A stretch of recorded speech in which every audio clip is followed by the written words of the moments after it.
ଆଜି ଶୁଣିବା ଆତ୍ମଜୀବନୀ ଆର୍ଯ୍ୟ ଦାସର ଆତ୍ମଲିପି ଭାଗ 9। ଲେଖକ ଅକ୍ଷୟ ମହାନ୍ତି। ଏଣିକି ଭିକିକୁ ନେଇ ଆରମ୍ଭ ହେଲା ମୋର ସଙ୍ଗୀତ ସାଧନା। ମୁଁ ଭିକି ଘରକୁ ଚାଲିଯାଏ କଲେଜ ଛୁଟି ପରେ ଓ ତାଙ୍କ ଦାଣ୍ଡ ବାରଣ୍ଡାରେ ବସି ଗୀତ ଗାଏ। ଯଦି ସେଠି ବେଶୀ ଗୋଳମାଳ ହୁଏ ଦୁହେଁ ଚାଲିଯାଉ କିଲ୍ଲା ପଡ଼ିଆ ନହେଲେ କାଠଯୋଡ଼ି କୂଳକୁ। ଭିକିଠୁ ଅନେକ ଦୂରରେ ମୁଁ ବସେ ଓ ଗୀତ ଗାଏ। ଭିକିର ନିର୍ଦ୍ଦେଶ ଥାଏ ଯେ ସେମିତି ଦୂରରୁ ମୋର ପ୍ରତ୍ୟେକଟି ଶବ୍ଦର ଉଚ୍ଚାରଣ ଠିକ୍ ଶୁଣିପାରିବ। ଖୋଲା ଗଳାରେ ଗାଇବା ମୋର ଅଭ୍ୟାସ ହୋଇଗଲା। କଲେଜର ଆମ୍ବ ଗଛ ମୂଳରେ ମଧ୍ୟ ମୁଁ ଯେମିତି ଖୋଲା ଗଳାରେ ଘଣ୍ଟା ଘଣ୍ଟା ଧରି ଗୀତ ଗାଏ। ଅଳ୍ପ ଦିନ ଭିତରେ କଲେଜର ମୋର ଗାୟକ ହିସାବରେ ବେଶ୍ ସୁନାମ ହୋଇଗଲା। କଲେଜର ବାର୍ଷିକ କ୍ରୀଡ଼ା ଓ ପ୍ରତିଯୋଗିତା ହେଉଥାଏ। ସେଠି ମାଇକ୍ରୋଫୋନ୍ ଲାଗିଥାଏ। ମୁଁ ଜାଣେ ଅଧ୍ୟାପକଙ୍କୁ ଅନୁରୋଧ କଲି ମାଇକ୍ରୋଫୋନ୍ରେ ଗୀତ ଗାଇବାକୁ। ସେ ହେଉଛନ୍ତି ବାନାର୍ଜୀ ବାବୁ। ଅନେକ ସମୟରେ ଷ୍ଟାଫ୍ କମନ୍ ରୁମ୍ରେ ସେ ସହ ଅଧ୍ୟାପକଙ୍କୁ ଗୀତ ଶୁଣାଇବାର ମୁଁ ଶୁଣିଛି। ଖୁବ୍ ସଙ୍ଗୀତପ୍ରିୟ ଚରିତ୍ର ସେ। ମୋତେ ସେ ଅନୁମତି ଦେଲେ ଗୀତ ଗାଇବାକୁ। ଗୀତ ବୋଲି ମୁଁ କେବଳ ଗୋଟିଏ ଗୀତ ଜାଣିଥିଲି। ସେଇଟା ହେଉଛି ବୁଇଜୁ ବାୱାର କଥାଚିତ୍ରର ଗୀତ ଓ ଦୁନିଆ କେ ରଖୱାଲେ। ମୁଁ ଗାଇଲି। ପିଲାମାନେ ଶୁଣି ପ୍ରଶଂସା କଲେ, କିନ୍ତୁ ମିଷ୍ଟର ବାନାର୍ଜୀ ଖୁବ୍ ବେଶୀ ଖୁସି ହେଲା ପରି ମନେ ହେଲା ନାହିଁ। ଷ୍ଟୁଆର୍ଟ ସ୍କୁଲର ଗୋଟେ ସୁନ୍ଦର ଲାଲ ଟୁକ୍ ଝିଅ ମୋ ଆଡ଼କୁ ଅନେଇ ରହିଥିଲା। ମୋର ସେତେବେଳେ ଧାରଣା ହେଲା ଯେ ଗୀତର ଆକର୍ଷଣ ଝିଅମାନଙ୍କର ବେଶୀ। ମୁଁ ମଧ୍ୟ ସେ ଝିଅ ପ୍ରତି ଖୁବ୍ ବେଶୀ ଆକର୍ଷିତ ହୋଇପଡ଼ିଲି। ଭିକି ମୋତେ ସେତେବେଳେ ଖୁବ୍ ଚେତାବନୀ ଦେଇଥିଲା, ସାଧନା ସମୟରେ କୌଣସି ଝିଅ ପଛରେ ପଡ଼ିବା ଉଚିତ ନୁହେଁ। ତେଣୁ ତା କଥା ଅନୁସାରେ ମୋତେ ସେ ଝିଅକୁ ଭୁଲିଯିବାକୁ ହେବ। ଝିଅର ନାଁ ଶିଲା।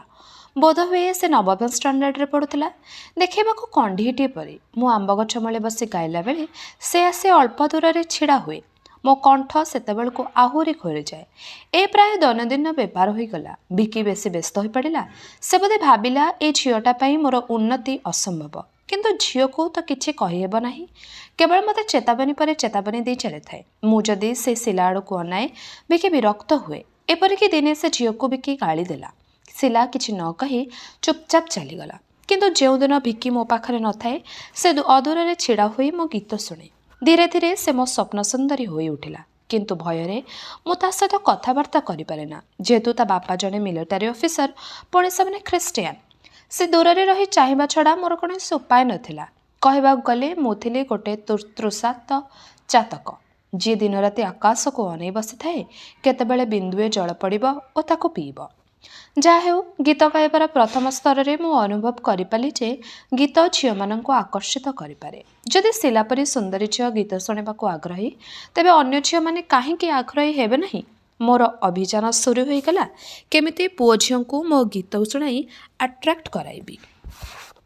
ଦିନେ ଗିରି ମୋତେ ନିମନ୍ତ୍ରଣ କଲା ସୁଜନ ଭାଇ ଘରକୁ। ସେଠି ଆଜି ସନ୍ଧ୍ୟାରେ ସଙ୍ଗୀତ ଆସର ହେଉଛି।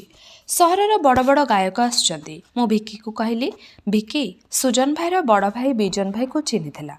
ସେ ମଧ୍ୟ ରାଜି ହେଲା ମୋ ସହିତ ଯିବା ପାଇଁ। ସନ୍ଧ୍ୟାବେଳେ ଆମେ ଦୁହେଁ ସୁଜନ ଭାଇ ଘରେ ପହଞ୍ଚିଲୁ। ଅନେକ ଶିଳ୍ପୀଙ୍କ ଭିଡ଼। ପ୍ରାୟ 15 ଜଣ ନିଜ ନିଜର ଗୀତ ଖାତା ନେଇ ଆସିଥାନ୍ତି। ସମସ୍ତେ ଧୋତି ପଞ୍ଜାବୀ ପିନ୍ଧି ପୁଣି ଅତର ମାରି ବସିଥାନ୍ତି। ସେଠି ମୁଁ ଓ ଭିକି ଦୁହେଁ କେବଳ ପେଣ୍ଟ ସାର୍ଟ ପିନ୍ଧା ଟୋକା। ତାଙ୍କ ଘରେ ସେତେବେଳେ ବିଜୁଳି ବତୀ ନଥିଲା। ଗୋଟେ ବ୍ରିଟିଶ ଅମଳର ଲ୍ୟାମ୍ପ ଆଲୁଅରେ ଶିଳ୍ପୀମାନଙ୍କର ମୁହଁ ପରିଷ୍କାର ଦେଖାଯାଉନଥିଲା। ସମସ୍ତେ ଅପେକ୍ଷା କରିଥିଲେ ଗିରିକୁ। ସେ ଆସିଲେ ଆରମ୍ଭ ହେବ। ଯେଉଁମାନେ ଗାଇବାକୁ ଆସିଥିଲେ ସେମାନେ ଆମ ଦୁହିଁଙ୍କୁ କଳାକାର ଭାବରେ ଦେଖୁନଥିଲେ। ସେମାନେ ଭାବୁଥିଲେ ଆମେ ଦୁହେଁ ଶ୍ରୋତା। ପ୍ରକୃତରେ ସେ ଜଲସାରେ ଶ୍ରୋତା କେହି ନଥିଲେ। ସେ କୋଠରୀର ବାହାରେ ବାରଣ୍ଡାରେ ଜଣେ ଭଦ୍ରଲୋକ ବସିଥିଲେ। ତାଙ୍କ ପାଖରେ ଭିକି ବସି କଥାବାର୍ତ୍ତା କରୁଥିଲା। ସେ ହେଉଛନ୍ତି ସୁଜନ ଭାଇଙ୍କର ବଡ଼ ଭାଇ ବିଜନ ଭାଇ। ଅପେକ୍ଷା କରିବାର ଅଧଘଣ୍ଟା ପରେ ଗିରି ଆସି ପହଞ୍ଚିଲା। ସେ ବି ସଫା ଇସ୍ତ୍ରୀ କରା ଧୋତି ପଞ୍ଜାବୀ ପିନ୍ଧି ଆସିଥିଲା। ଦେହରୁ ତାର ବିଲାତି ସେଣ୍ଟର ବାସ୍ନା, ହାତରେ ତାର ଗୀତ ଖାତା। ତାକୁ ଦେଖି ସମସ୍ତେ ସମ୍ଭାଷଣ କରିବାକୁ ଲାଗିଲେ। ମୁଁ ଜାଣିପାରିଲି ଏ ସଙ୍ଗୀତ ଆସରରେ ଗିରି ଏକ ସମ୍ମାନନୀୟ ଗାୟକ। ମୁଁ କିନ୍ତୁ ହୋଇପାରିନି। ଲୋକମାନେ ଭାବୁଛନ୍ତି ମୁଁ ଜଣେ ଶ୍ରୋତା। ଭିକି ତ ବାହାରେ ବିଜନ ଭାଇଙ୍କ ସହ ଗପ କରୁଥାଏ। ସେ ଏ ଦୃଶ୍ୟ ଦେଖିପାରିନି। ମୋତେ ଟିକେ ଖରାପ ଲାଗିଲା। ମୁଁ ବାହାରକୁ ଗଲି ଓ ଭିକିକୁ ଡାକିଲି। ସେ ମୋତେ ଭିତରକୁ ଯିବାକୁ କହିଲା। ଅଳ୍ପ ସମୟ ମଧ୍ୟରେ ଆସିବ ବୋଲି ଆଶ୍ୱାସନା ଦେଲା।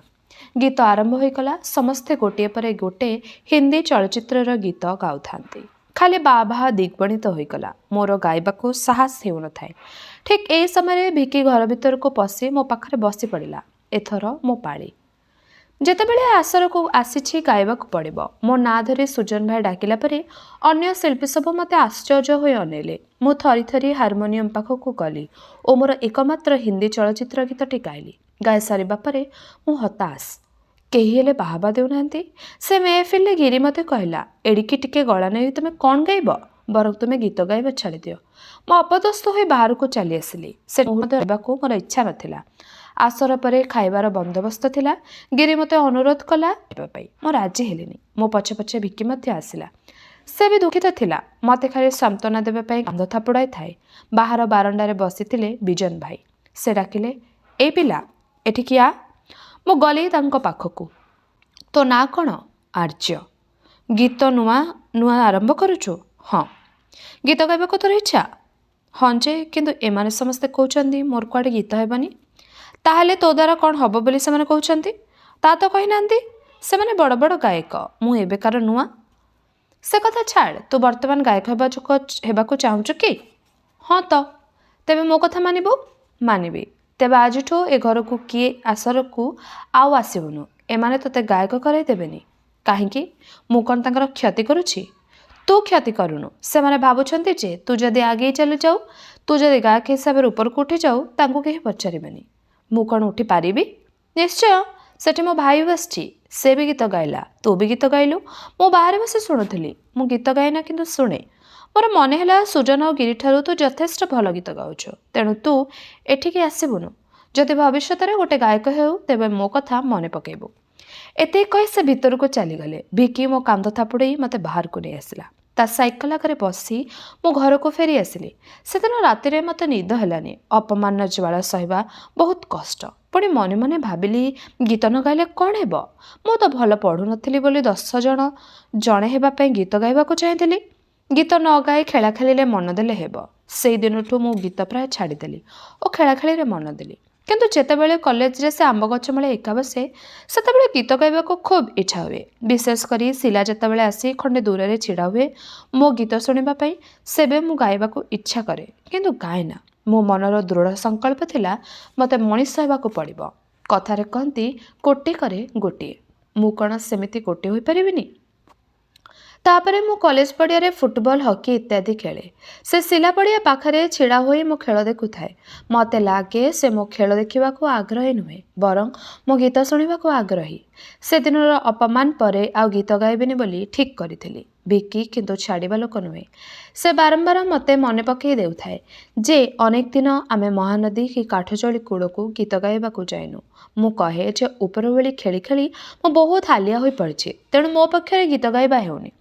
ଗୋଟେ କଥା ମୁଁ ବୁଝିପାରେ ନା, ବହୁତ ଦିନ ଧରି ମୁଁ କେବଳ ଗୋଟେ ହିନ୍ଦୀ ଚଳଚ୍ଚିତ୍ରର ଗୀତ ଗାଇ ଆସୁଛି ଭିକି ଆଗରେ, ପୁଣି ଦୂରରେ ଛିଡ଼ା ହୋଇଥିବା ଶିଲା ଆଗରେ। ସେମାନେ କେମିତି ବୋର୍ ହେଉନାହାନ୍ତି, ଆଉ ମୋତେ ବି କେମିତି ବୋର୍ ଲାଗୁନି। ନା, ଏଥର ପରିବର୍ତ୍ତନ ଦରକାର। ଆମ ଘରେ ରେଡ଼ିଓ ନଥାଏ। ତେଣୁ ଆମ ଘର ପାଖ ଛକରେ ଗୋଟେ ହୋଟେଲରେ ଥିବା ରେଡ଼ିଓ ପାଖରେ ମୁଁ ଘଣ୍ଟା ଘଣ୍ଟା ଧରି ଛିଡ଼ା ହୁଏ। ସେଇଠୁ ମୁଁ ଆଉ ଗୋଟେ ଗୀତ ଉଠାଇଲି। ପରେ ଜାଣିଲି ସେଇଟା ଗୋଟେ ଶାସ୍ତ୍ରୀୟ ସଙ୍ଗୀତ। ଦିନେ ସେ ଗୀତ ଭିକିକୁ ଶୁଣାଇଲି। ସେ ମୋତେ କୁଣ୍ଢେଇ ପକାଇ କହିଲା, ଗୀତଟା ପରଫେକ୍ଟ ଉଠେଇଛୁ। ତୁ କ୍ଲାସିକାଲ ଶିଖ, ବହୁତ ଉନ୍ନତି କରିବୁ। ମୋ ସ୍ୱପ୍ନ ସଫଳ ହେବ। ମୋତେ ନେଇ ଭିକି ସ୍ୱପ୍ନ ଦେଖୁଛି? ମୋର ଜାଣିବାକୁ ଇଚ୍ଛା ହେଲା, ମୋତେ ନେଇ ଶିଲା ସ୍ୱପ୍ନ ଦେଖୁଛି? ଅନେକ ଦିନ ପରେ ମୋ ଗୀତ ଶୁଣି ତା ଓଠରେ ହସ ଫୁଟିଲା। ମୋ ଦେହରେ ଅପୂର୍ବ ଶିହରଣ। ଗୀତ ଗାଉଥାଏ, ଏଣୁ ଖେଳ ବି ଖେଳୁଥାଏ। ଅଳ୍ପ ଦିନ ଭିତରେ ଖେଳରେ ବି ଖୁବ୍ ନାଁ କମେଇଲି। କ୍ଲାସରେ କ୍ୟାପ୍ଟେନ୍, ପୁଣି କଲେଜ ଟିମ୍ ପ୍ଲେୟାର। ମୋତେ କିନ୍ତୁ ଭିକି ସବୁବେଳେ ଖେଳରୁ ଓହରି ଆସିବ କହୁଥାଏ। ତା କହିବା ଅର୍ଥ ହେଉଛି ଯେ ଖେଳରେ ଅଳ୍ପ ଦିନ ପାଇଁ ନାଁ କରିବ, କିନ୍ତୁ ଗୀତରେ ଅନେକ ଦିନ ପର୍ଯ୍ୟନ୍ତ ନାଁ ରଖିପାରିବ। ବେଳେବେଳେ ମୁଁ ଭାବେ ସେ ଯାହା କହୁଛି ତା ଠିକ୍, କିନ୍ତୁ ସୁଜନ ଭାଇ ଘରୁ ମୁଁ ଯେଉଁ ଅପଦସ୍ଥ ହୋଇ ଫେରିଲି, ସେ ସ୍ମୃତି ଭୁଲି ପାରୁନଥାଏ। ମୁଁ ଭଲ ଗାଉଛି ବୋଲି ଭିକି ଯେତେ କହିଲେ ବି ମୋର ବିଶ୍ୱାସ ହେଉନଥାଏ। ମୋର ଗାଇବା ସ୍ଥାନ କେବଳ କଲେଜର ଆମ୍ବଗଛ ମୂଳ ଆଉ ମହାନଦୀ କୂଳ ବା କାଠଯୋଡ଼ି କୂଳ। ଘରେ ଗାଇବା ଏକେବାରେ ବନ୍ଦ। ମୋର କେବଳ 2 ଜଣ ଶ୍ରୋତା, ଭିକି ଓ ଶିଲା। ଖେଳର ଦର୍ଶକ ଅନେକ। ସମସ୍ତେ ଆଶା କରନ୍ତି ଯେ ମୁଁ ଦିନେ ରାଜ୍ୟସ୍ତରୀୟ ଖେଳାଳିଟିଏ ହେବି।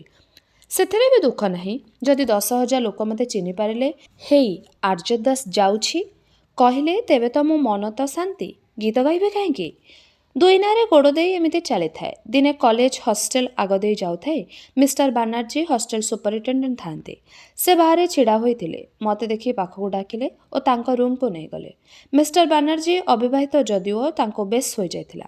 କଲେଜରେ ତାଙ୍କ ନାଁ ଅନେକ ଗୁଜବ। କେହି କେହି କହନ୍ତି ସେ ପ୍ରେମଜନିତ ଘଟଣା ନେଇ କଲିକତାରୁ ତଡ଼ା ଖାଇ ଆସିଛନ୍ତି। କେହି କେହି କୁହନ୍ତି ତାଙ୍କୁ ଟିବି ହୋଇଥିଲା, ତେଣୁ ସେ କଟକ ପଳାଇ ଆସିଲା। କଟକରେ ତ କୌଣସି ସାନିଟୋରିୟମ୍ ନଥିଲା। ଏଠିକି ଆସିଲେ କାହିଁକି? ତାଙ୍କର କଟକ ଆସିବାର ହୁଏତ ଆଉ କ'ଣ କାରଣ ଥାଇପାରେ, ଯାହା ଆମେ ଜାଣୁନା। ମିଷ୍ଟର ବାନାର୍ଜୀ ମୋତେ ତାଙ୍କ ରୁମ୍ ଭିତରକୁ ଡାକି ନେଇ ବସାଇଲେ। ମୋ ଘର ପରିବାର ବିଷୟରେ ଅନେକ କଥା ପଚାରିଲେ। ମୁଁ ଗୀତ କେମିତି ଗାଇବା ଆରମ୍ଭ କଲି ତା ବି ପଚାରିଲେ। କ୍ଲାସରେ ସେ ବହୁତ କଡ଼ା ଶିକ୍ଷକ ଥିଲେ। ବାହାରେ ସବୁ ଛାତ୍ର ତାଙ୍କର ବନ୍ଧୁ। ମୋ ଘର କଥା କହିବାରୁ ତାଙ୍କ ଆଖି ଛଳଛଳ ହୋଇଉଠିଲା। ସେ ଯାହା କହିଲେ ତାର ସାରାଂଶ ହେଉଛି, ସେ କଲିକତାରେ ତାଙ୍କ ପରିବାର ସହିତ ରହୁଥିଲେ। ବିଶ୍ୱବିଦ୍ୟାଳୟରେ ଖୁବ୍ ଭଲ ଛାତ୍ର ଥିଲେ। ସେ ସମୟରେ ଥରେ କଲିକତାରେ ଏକ ସଙ୍ଗୀତ ସମ୍ମିଳନୀକୁ ଯାଇ ସେ ସାରା ରାତି ଗୀତ ଶୁଣିଲେ। ତା ପୁଣି ଶାସ୍ତ୍ରୀୟ ସଙ୍ଗୀତ। ତାପରେ ଶାସ୍ତ୍ରୀୟ ସଙ୍ଗୀତ ପ୍ରତି ତାଙ୍କର ଦୁର୍ବଳତା ବଢ଼ିଗଲା। ସେ MSc ପଢ଼ୁଥିଲା ବେଳେ ଜଣେ ଶାସ୍ତ୍ରୀୟ ସଙ୍ଗୀତ ପ୍ରତି ତାଙ୍କର ଦୁର୍ବଳତା ବଢ଼ିଗଲା। ସେ MSc ପଢ଼ୁଥିଲା ବେଳେ ଜଣେ ଶାସ୍ତ୍ରୀୟ ସଙ୍ଗୀତ ଓସ୍ତାଦ ପାଖରେ ତାଲିମ ନେଲେ। କିନ୍ତୁ ଏ ଖବର ତାଙ୍କ ଘରେ ପହଞ୍ଚିବା ପରେ ତାଙ୍କ ବାପା ତାଙ୍କୁ ତ୍ୟଜ୍ୟପୁତ୍ର କରି ଧମକ ଦେଲେ। ତାଙ୍କ ବାପା ଚାହୁଁଥିଲେ ସେ ଜଣେ ପ୍ରଫେସର ହୁଅନ୍ତୁ। ସେ ପ୍ରଫେସର ହେଲେ ସତ, କିନ୍ତୁ ଆଉ ତାଙ୍କ ବାପାଙ୍କ ପାଖରେ ରହିଲେ ନାହିଁ କି ବାପାଙ୍କ ଇଚ୍ଛାରେ ବାହା ହେଲେ ନାହିଁ। ସଙ୍ଗୀତ ପ୍ରତି ତାଙ୍କର ଯେଉଁ ଅସୀମ ଦୁର୍ବଳତା, ସେଇଟା ବି କମିଗଲା। କଲେଜ ସ୍ପୋର୍ଟସରେ ମୋ ଗୀତ ଶୁଣି ସେ ମନେ ମନେ ଠିକ୍ କଲେ ଯେ ଏଇ ପିଲାକୁ ପ୍ରେରଣା ଦେଲେ ସେ ହୁଏତ ବଡ଼ କଳାକାର ହୋଇପାରେ। ମୁଁ ତାଙ୍କ କଥା ଶୁଣି ଆଶ୍ଚର୍ଯ୍ୟ ହେଲି। ପଚାରିଲି, ସାର୍, ମୁଁ ବଡ଼ କଳାକାର ହୋଇଗଲେ ଆପଣ କ'ଣ ଖୁସି ହେବେ? ନିଶ୍ଚୟ ହେବି। କାହିଁକି? ମୁଁ ତ ଆପଣଙ୍କର କେହି ନୁହେଁ। କାଲି ମୁଁ କଲେଜରୁ ପାଠପଢ଼ା ଶେଷ କରି ଚାଲିଯିବି। ତେବେ ମୁଁ ବଡ଼ କଳାକାର ହେଲେ ଆପଣ କେମିତି ସୁଖ ପାଇବେ? ସାର୍ ଝରକା ବାହାରକୁ ଚାହିଁ ଅନେକ ସମୟ ଚିନ୍ତା କଲେ। ଚିନ୍ତା କରୁ କରୁ ତାଙ୍କ ଆଖି ଛଳଛଳ ହୋଇଯାଉଥାଏ। ତାପରେ କହିଲେ, ମଣିଷ କ'ଣ ନାହିଁ କ'ଣ ହେବାକୁ ଭାବିଥାଏ, କିନ୍ତୁ ହୋଇପାରେ ନାହିଁ। ମୋ ବାପା ଦିନେ ପ୍ରଫେସର ହେବାକୁ ଭାବିଥିଲେ, ହୋଇପାରିଲେନି। ସେଇଥିପାଇଁ ସେ ମୋତେ ଜଣେ ପ୍ରଫେସର କରିବାର ସ୍ୱପ୍ନ ଦେଖିଥିଲେ। ମୋର ବ୍ୟକ୍ତିଗତ ସ୍ୱପ୍ନର ଦାମ କିଛି ରହିଲାନି। ମୁଁ ଜଣେ ଭଲ ଗାୟକ ହୋଇ ମଧ୍ୟ କଳାକାର ହୋଇପାରିଲେନି। ତେଣୁ ଭାବିନିଅ ମୋ ସ୍ୱପ୍ନ ତୁମ ପାଖରେ ପ୍ରତିଫଳ ହେବାକୁ ମୁଁ ଚାହେଁ। ସାର୍, ଆପଣ ଏତେ ବଡ଼ କଥା କହିଲେ। ମୋ ଘରେ ବି ସେଇ ଅବସ୍ଥା। ମୋ ବାପା ବୋଉ କେହି ଚାହାନ୍ତି ନାହିଁ ଯେ ମୁଁ ଗୋଟେ କଳାକାର ହୁଏ। ଦେଖ, ଚେଷ୍ଟା କର, ତୁମ ହୋଇପାରିବ ଜଣେ କଳାକାର। କିନ୍ତୁ ଆର୍ଯ୍ୟ, ତୁମକୁ ଆଜି ମୁଁ ପରୀକ୍ଷା କରିବି। ତୁମେ କଲେଜ ସ୍ପୋର୍ଟସରେ ଯେଉଁ ଗୀତ ଗାଇଥିଲ, ସେଇ ଫିଲ୍ମର ଆଉ ଗୋଟେ ଗୀତ ପୁରାପୁରି ଶାସ୍ତ୍ରୀୟ ଥିଲା। ସେଇଟା ଗାଇପାରିବ? ମୁଁ ସାଙ୍ଗେ ସାଙ୍ଗେ ସେ ଗୀତ ଆରମ୍ଭ କଲି। ଗୀତଟା ଥିଲା ମାଲକୋସ ରାଗ ଉପରେ। ଗାଇଥିଲେ ମହମ୍ମଦ ରଫି। ମନ ତଡ଼ପତ ହରିଦର୍ଶନ କୋ ଆଜ। ଗୀତ ସରିଲା ପରେ ମିଷ୍ଟର ବାନାର୍ଜୀ ଆଖି ଛଳଛଳରେ ମୋ ମଥାରେ ହାତ ରଖି କହିଲେ, ଆର୍ଯ୍ୟ, ତୁମେ ଜଣେ କଳାକାର ହୋଇପାରିବ ନିଶ୍ଚିତ। ତେବେ ସେ ଦିଗରେ ତୁମ ଭବିଷ୍ୟତ କ'ଣ ହେବ ସେ କଥା ମୁଁ କହିପାରିବିନି। ଏତିକି କହି ସେ ତାଙ୍କ ମନି ବ୍ୟାଗରୁ ଯେତିକି ପଇସା ଥିଲା ସବୁ ଝାଡ଼ିଝୁଡ଼ି ମୋତେ ଦେଇଦେଲେ। ସେଇ ହେଉଛି ମୋର ଗୀତ ଗାଇବାର ପ୍ରଥମ ପାଉଣା। ମୁଁ ଏ ଘଟଣାକୁ ଭିକିକୁ କହିଲି। ସେ ଶୁଣି ଖୁସି ହୋଇଗଲା ଓ କହିଲା, ମୁଁ ମଧ୍ୟ ତୋତେ ଆଗରୁ ଏଇ କଥା କହିଛି। ତୁ ମଝିରେ ମଝିରେ ହତାଶ ହୋଇପଡ଼ୁଛୁ କାହିଁକି? ମୁଁ ନିଜେ ଜାଣିପାରୁନି। ତୋର ବଡ଼ ସନ୍ଦେହୀ ମନ। କାହିଁକି ଏ କଥା କହିଲୁ? ବେଳେବେଳେ ଗୀତ, ବେଳେବେଳେ ଖେଳ। ତୁ ଠିକ୍ କରିପାରୁନୁ କ'ଣ କରିବୁ। ସୁଜନ ଭାଇ ଘରେ ସେଦିନ ଘଟଣା ପରେ ମୋର ଆଉ ଗିରି ସହିତ ଦେଖା ହୋଇନଥିଲା। ତାର ବି ସେ କଲେଜରେ ସେମିତି ବନ୍ଧୁ କେହି ନଥିଲେ। ପୁଣି ଦିନେ ଖେଳ ବେଳେ ସେ ଆମ କଲେଜକୁ ଭିକିକୁ ମୋତେ ଦେଖା କରିବାକୁ ଆସିଲା। ଆମେ ଦୁହେଁ କେହି ତା ସହିତ ଖରାପ ବ୍ୟବହାର କଲୁ ନାହିଁ। ସେ ଆପେ ଆପେ କହିଲା ଯେ ସେଦିନର ସେ ଅପ୍ରୀତିକର ଘଟଣା ପାଇଁ ସେ ନିଜେ ହିଁ ବଡ଼ ଦୁଃଖିତ। ମୁଁ ପଚାରିଲି, ଆଜିକାଲି ସୁଜନ ଭାଇ ଘରେ ଆସର ଚାଲିଛି? ସେଇଦିନଠୁ ଆଜି ପର୍ଯ୍ୟନ୍ତ ହୋଇନି। ବିଜନ ଭାଇକୁ ତୁମେମାନେ କ'ଣ କହି ଆସିଲ? ଏଣୁ ବିଜନ ଭାଇ ରାଗିଯାଇ ସୁଜନ ଭାଇକୁ କହିଲେ, ଏଣିକି ଆସର ଫାସର ଆଉ ହୋଇପାରିବନି। ଆମେ ତ କିଛି କହିନୁ, ବରଂ ସେ କହିଲେ ଯେ ମୋ ଦ୍ୱାରା ଗୀତ ହେବ। ଏତିକି କହିବା ପରେ ମୋ ପାଟି ଖଲଖଲ ହେଉଥିଲା ପ୍ରଫେସର ବାନାର୍ଜୀ ଘଟଣାଙ୍କ ଗିରିକୁ ଶୁଣି ଦେବାକୁ। କିନ୍ତୁ ଭିକି ମୋତେ ଚାପିଦେଲା। ମୁଁ ଚୁପ୍ ରହିଲି। ପରେ ଭିକିକୁ ପଚାରିଲି, କାରଣ? ସେ କହିଲା, ସେ ତ ଏମିତି ତୋତେ ଈର୍ଷା କରୁଛି। ତୋ ସଫଳତାର କାହାଣୀ କହି ଆଉ ବେଶୀ କାହିଁକି ଜଳେଇବୁ? ଧୈର୍ଯ୍ୟ ଧର, ତୋର ସମୟ ଠିକ୍ ଆସିବ। ଆଉ ଏକଥା ମନେ ରଖ, ଗିରି ଗୀତ ଲାଇନରେ ବେଶୀ ଦିନ ଉଧେଇବ ନାହିଁ। ମୁଁ ଯେ ଉଧେଇବି ତାର କୌଣସି ଗ୍ୟାରେଣ୍ଟି ଅଛି? ତୁ ବର୍ତ୍ତମାନ ଦୁଇ ନାଁରେ ଗୋଡ଼ ଦେଇଛୁ। ସମୟ ଆସିବ ତୁ ଗୋଟିଏ ରାହା ବାଛି ନେବୁ। ଗିରି ପୁଣି ଆମ କତିକୁ ଆସେ। ଆମେ ନାନା ବିଷୟରେ ଆଲୋଚନା କରୁ। କେବେ ଏକାଠି ବସି ଗୀତ ଗାଇବା କି ଗୀତ ବିଷୟରେ ଆଲୋଚନା କରୁନା। ଗିରି ଯେତେବେଳେ କୌଣସି ବିଷୟରେ କଥାବାର୍ତ୍ତା କରିପାରେ ନା ସେତେବେଳେ କିଛି ଚୁପ୍ ରହେ। ଦିନେ ଦିନେ ବଖାଣ ହୁଏ ତା କଲେଜର ଝିଅମାନେ କିପରି ତା ଲାଗି ପାଗଳ। ତା ଚେହେରା କୁଆଡ଼େ ସିନେମା ହିରୋ ପରି। ତେଣୁ ସେ ଠିକ୍ କରିଛି ସୁବିଧା ଓ ସୁଯୋଗ ପାଇଲେ ବମ୍ବେ ଯିବ ଓ ହିରୋ ହେବ। ମୁଁ ସେତେବେଳେ ରେଡ଼ିଓରେ ନାଟକ ବିଭାଗରେ ଅଭିନୟ କରୁଛି। ମୁଁ ପ୍ରସ୍ତାବ ଦେଲି ଗିରିକୁ ଯେ ସେ ମଧ୍ୟ ରେଡ଼ିଓ ନାଟକରେ ମିଶୁ। ଗିରି ନାକ ଟେକିଲା। ରେଡ଼ିଓର ନାଟକ କ'ଣ କରିବ, ଯେଉଁଠି ତୁମ ମୁହଁ ଦେଖି କେହି ପାରିବେ ନାହିଁ। ପ୍ରକୃତ ଅଭିନୟ କଳା ପ୍ରଦର୍ଶନ କେବଳ ଫିଲ୍ମ ମାଧ୍ୟମରେ ହୋଇପାରିବ। ଦିନେ ଦିନେ ସନ୍ଧ୍ୟାବେଳେ ଆମେ 3 ଜଣ ବାରବାଟୀ ଦୁର୍ଗ ଭିତରେ ଥିବା ପାହାଡ଼ ଉପରେ ବସୁ। ଗୀତ ଗାଇବାକୁ ଇଚ୍ଛା ଥିଲେ ମଧ୍ୟ ଗିରିର ଉପସ୍ଥିତିରେ ମୁଁ ଗୀତ ଗାଏନା। ଦିନେ ଆମେ ବସିଛୁ ପାହାଡ଼ ଉପରେ। ଦେଖିଲୁ ପାହାଡ଼ ତଳ ପଡ଼ିଆରେ କେତେଜଣ ଝିଅ ଚାଲି ଚାଲି ଯାଉଛନ୍ତି। ଭିକି କହିଲା, ଗିରି, ତମର ମନେ ଅଛି ଆୱାର ଚଳଚ୍ଚିତ୍ରର ସେ ଆଳାପ ଯାହାକୁ ମହମ୍ମଦ ରଫି ଗାଇଛନ୍ତି? ସେ ଆଳାପ କଲ ଦେଖିବା ଝିଅମାନେ ଶୁଣୁଛନ୍ତି ନା ନାହିଁ। ଗିରି ସଙ୍ଗେ ସଙ୍ଗେ ସେ ଆଳାପ ଗାଇଲା। ତା ଆୱାଜ ବୋଧହୁଏ ଝିଅମାନଙ୍କ ପାଖରେ ପହଞ୍ଚିଲା ନାହିଁ। ଭିକି ମୋତେ କହିଲା, ଠିକ୍ ସେଇ ଆଳାପ କରିବାକୁ। ଆଗରୁ ତ ମୋର ଅଭ୍ୟାସ ଥାଏ। ଭିକି ପାହାଡ଼ ତଳେ ଛିଡ଼ା ହେବ ଓ ମୁଁ ଉପରୁ ଗାଇବି ଏବଂ ପ୍ରତ୍ୟେକ ଶବ୍ଦ ପରିଷ୍କାର ତାକୁ ଶୁଣାଗଲେ ମୁଁ ପରୀକ୍ଷାରେ ପାସ୍। ମୁଁ ନିର୍ଭୟ କାନରେ ହାତ ଦେଇ ଆଳାପ ଆରମ୍ଭ କଲି। ଝିଅମାନେ ପାହାଡ଼ ଉପରକୁ ଅନେଇ ଛିଡ଼ା ହୋଇଗଲେ। ଭିକି ମୁହଁରେ ବିଜୟର ହସ। ଗିରି ପ୍ରଥମ ଥର ପାଇଁ କହିଲା, ରିଏଲି ବଢ଼ିଆ ଗାଇଲ। ଜୀବନରେ ପ୍ରଥମ ଥର ପାଇଁ ଗିରି ମୁହଁର ପ୍ରଶଂସା ଶୁଣିଲି। ଆମେ ତିନିଏ ଫେରିଲୁ।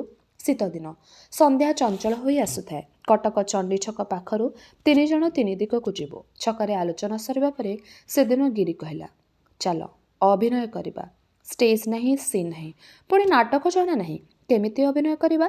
ଆଉ ଅନ୍ଧାର ହୋଇଗଲାଣି। କିଏ ବା କାହାର ଅଭିନୟ ଦେଖିବ? ଗିରି ପାଖ ପାନ ଦୋକାନରୁ ଗୋଟେ ଟର୍ଚ୍ଚ ମାଗି ଆଣିଲା। କହିଲା, ମୁଁ ଯେଉଁ ଆକ୍ସନ୍ କହିବି ସେଟା ପ୍ରତ୍ୟେକ ନିଜ ମୁହଁରେ ଫୁଟେଇବ। ଅର୍ଥାତ୍ ସେ ଗୋଟେ ଚରିତ୍ରର ମାନସିକ ଅବସ୍ଥା କହିଲା ପରେ ଆମେ ଅନ୍ଧାର ଭିତରେ ନିଜର ମୁଖଭଙ୍ଗୀ ପ୍ରସ୍ତୁତ କରି କହିବୁ, ରେଡି। ତାପରେ ଟର୍ଚ୍ଚ ଲାଇଟ୍ ଜଳି ଉଠିବ। ଜଣେ ଅଭିନୟ କରୁଥିଲା ବେଳେ ଅନ୍ୟ 2 ଜଣ ତାକୁ ଦେଖିବେ। ଗିରି କହିଲା, ମନେକର ତମେ ପ୍ରେମ କରୁଛ ଗୋଟେ ବଡ଼ ଲୋକ ଝିଅକୁ। ଝିଅର ବାପା ଜାଣିଗଲେ ତୁମ ଲଭ୍ ଆଫେୟାର। ସେ ଝିଅକୁ ଗାଳି ଦେଇ କହିଛନ୍ତି ତୁମକୁ ଭୁଲିଯିବାକୁ। ଝିଅ ଆସି ତୁମକୁ ଅନୁନୟ ବିନୟ କରି କହୁଛି ତାକୁ ଭୁଲିଯିବାକୁ। ତୁମେ କଥା କହିପାରୁନାହଁ କି କାନ୍ଦି ପାରୁନାହଁ। ସେ ସମୟରେ ତୁମ ମୁଖର ଭଙ୍ଗୀ କେମିତି ହେବ ସେଇଟା ଦେଖାଅ। ଭିକି ଓ ମୁଁ ପ୍ରସ୍ତୁତ ହେଲୁ। ଗିରି ପ୍ରଥମେ ମୋ ମୁହଁରେ ଟର୍ଚ୍ଚ ଆଲୁଅ ପକାଇଲା। କହିଲା, କିଛି ଆକ୍ସନ୍ ନାହିଁ, ବଡ଼ ଫ୍ଲାଟ୍। ଭିକି, ତୁମେ ଦେଖାଇଲ। ଭିକି ମଧ୍ୟ ଆକ୍ସନ୍ କଲା। ଗିରି ତାକୁ ଦେଖି କହିଲା, ଭିକି, ୱେଲ୍ ଡନ୍, ତୁମେ ଅଭିନେତା ହୋଇପାରିବ। ଟିକେ ମ୍ୟାଚୁରିଟି ଦରକାର। ବର୍ତ୍ତମାନ ତୁମେ ଟର୍ଚ୍ଚ ମାରି ଦେଖ ମୋ ମୁହଁର ଆକ୍ସନ୍। ଭିକି ଟର୍ଚ୍ଚ ମାରିଲା ଗିରି ମୁହଁକୁ। କାହିଁ? ମୁଖଭଙ୍ଗୀ କାହିଁ? ଆକ୍ସନ୍ କାହିଁ? ରିଆକ୍ସନ୍ କାହିଁ? ଗିରିର ମୁହଁରେ କୌଣସି ଦୁଃଖର ଚିହ୍ନ ନାହିଁ। ସେଦିନ ରାତିରେ ଘରକୁ ଫେରିଆସିଲି। ତାପରେ ସକାଳେ ଭିକି ମୋତେ କହିଲା ଯେ ମୁଁ ଗିରିଠାରୁ ଅପେକ୍ଷାକୃତ ଭଲ ଅଭିନେତା। କିନ୍ତୁ ଅଭିନୟ ପ୍ରତି ମୋର ଆକର୍ଷଣ କିଛି ନଥିଲା। ଆକର୍ଷଣ ମୋ ପାଇଁ ଥିଲା ଗୀତ ବା ଖେଳ। ମୋଟ ଉପରେ କହିବାକୁ ଗଲେ ମୁଁ ଏମିତି କିଛି ଚାହୁଁଥିଲି ଯାହାଦ୍ୱାରା ଅଧିକ ଝିଅ ମୋ ପ୍ରତି ଆକୃଷ୍ଟ ହେବେ ଏବଂ ଧୀରେ ଧୀରେ ମୁଁ ସଫଳ ହେଉଥିଲି। ଆଉ ଝିଅମାନେ ଯେତିକି ମୋ ପ୍ରତି ଆକୃଷ୍ଟ ହେଉଥିଲେ ମୁଁ ସେତିକି ସେମାନଙ୍କଠାରୁ ଦୂରେଇ ଯାଉଥିଲି। କାରଣ ସବୁବେଳେ ଭିକିର ଚେତାବନୀ ମନେ ପଡ଼େ, ଝିଅ ଚକ୍କରରେ ପଡ଼ିଲେ ଜୀବନରେ ତମେ କିଛି କରିପାରିବନି।